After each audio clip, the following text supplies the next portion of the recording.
Alright, let's go for round 2 here. Let me put the welding rod in there. Just a little bit.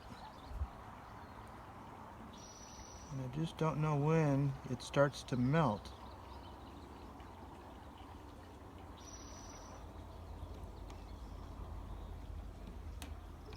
Alright.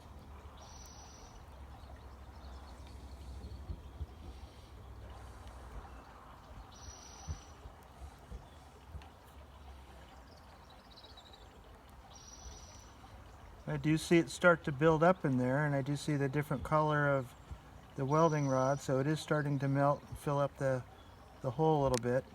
I think I might flip this over and weld it on the inside a little bit and push it back down a touch.